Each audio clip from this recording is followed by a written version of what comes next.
Look at the gas price on your screen. TTF, JKM, Henry Hub, whatever you worship. That number is not the truth. It's a story written by shipping lanes, war zones, and a handful of choke points that can shut the market down in one night. Right now, the global LNG market moves over 400 million tons a year. On paper, it looks balanced, even boring. Trade grew a couple of percent, new projects are ramping up, analysts say the crisis is behind us. But that's the spot price lie. Because what really prices LNG is not the gas in the ground. It's the narrow straits, shallow canals, and sanctioned ports the molecules have to squeeze through. Imagine this. A fully loaded LNG carrier leaves the US Gulf Coast, headed for Europe. In a normal world, it threads the Panama Canal or cuts through Suez and the Red Sea. Round trip, roughly 40 days. Now add drought in Panama, missile threats in the Red Sea, war insurance, naval escorts. Suddenly, that same journey stretches to 55 days around the Cape of Good Hope. The physics is brutal. Capacity of the fleet is basically tank volume divided by trip time. Increase trip time by about 37%, and your effective fleet shrinks by more than a quarter, without a single ship being scrapped. This is what I call the hydraulic choke. Push the same volume through a longer, narrower pipe, and the pressure spikes. In LNG, pressure is price. So when your screen shows a calm number, that's not the market being safe. That's the pipeline of ships running at maximum pressure, hiding how close we are to failure. The invisible catastrophe is not a shortage of gas in the ground. It's a shortage of pathways. 4 to 8% of global LNG used to slide quietly through the Red Sea and Suez. Add in the Strait of Hormuz, and suddenly you're talking about roughly a fifth of world LNG volumes exposed to a handful of maritime choke points patrolled by drones, missiles, and pirates with Wi-Fi. One blocked strait, one sunk vessel, and your stable price blows out in hours. And this is where the disconnect becomes lethal.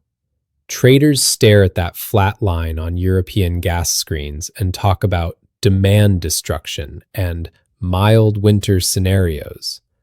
But the atoms, the actual cryogenic molecules at minus 162 degrees Celsius sitting in steel tanks, do not care about analyst narratives. They care about hull speed, weather windows, insurance clauses, and whether some militia decides today is the day they test a new missile. Paper gas can teleport instantly between exchanges. Real gas moves at 19 knots in storms through crosshairs. Let's go into the mechanics. Global LNG supply has been growing, but slowly, a couple of percent a year. Meanwhile, Europe silently replaced huge volumes of Russian pipeline gas with floating cargoes. The EU went from LNG being a side dish to LNG being almost 40% of its total gas supply in just a few years. That means Europe is no longer a pipeline customer. It's a shipping client. If you're a prepared investor, you already see the trap. When your energy lifeline is on ships, your counterparty risk is no longer just the producer. It's every captain, canal authority, rebel group, and sanctions committee between you and your winter. Now step into the risk room. Picture a European utility risk officer on a Tuesday morning. Gas storage is decent, politicians are giving speeches about resilience, but on his screen he sees freight rates through the danger zones jump 30%, and shipping insurance quietly double. He does not care what CNBC is saying. He cares that his next 5 winter cargoes suddenly have to sail 20 extra days each, with war clauses that let ship owners walk away if the region escalates. The models start to break. The hedges do not line up. The basis risk, the difference between the futures price and the real delivered cost, opens like a fault line. So what does he do? He hits the bid. He lifts more cargoes now, even at a premium, because career risk is not about being wrong. It's about being short when the next straight closes. On the other side of the world, an Asian buyer is watching the same screen. They remember 2022. They remember being priced out, blackouts, factories shutting down. They know that Europe will overpay to keep the lights on no matter what. So they front run. They start securing term contracts, locking in volumes for years, because they know the LNG spot market is just a casino sitting on top of a very real logistics bottleneck. And while all this is happening, governments are quietly changing the rules mid-game. One major exporter announces a domestic reservation scheme, 15 to 25% of future LNG output ring-fenced for its own citizens.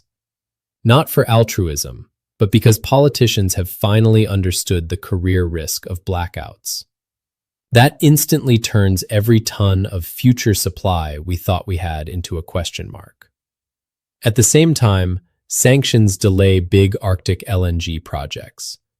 Russia's push to flood the market with polar cargoes gets pushed back by a few years. Europe is publicly preparing to ban Russian LNG entirely. Those molecules will have to find different buyers, on different routes, with different risks. This is not a market. It's a chessboard where the pieces are pipelines, canals, and naval bases. And yet, here comes the next illusion. Everyone points to the coming wave of new LNG capacity, the megaprojects in the US, Qatar, and elsewhere due to ramp up later this decade. The story goes like this. Relax. Once those projects come online, LNG will be abundant and cheap. This is temporary. No, that's not how physics or geopolitics works.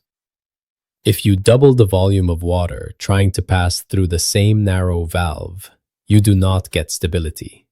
You get turbulence. More LNG supply without matching investments in secure routes, alternative canals, diversified regas terminals, and backup pipelines does not solve the choke point problem. It amplifies it. You get periods of apparent glut, ships queuing, sellers discounting to move cargo, followed by sudden, violent price spikes whenever one of those choke points coughs.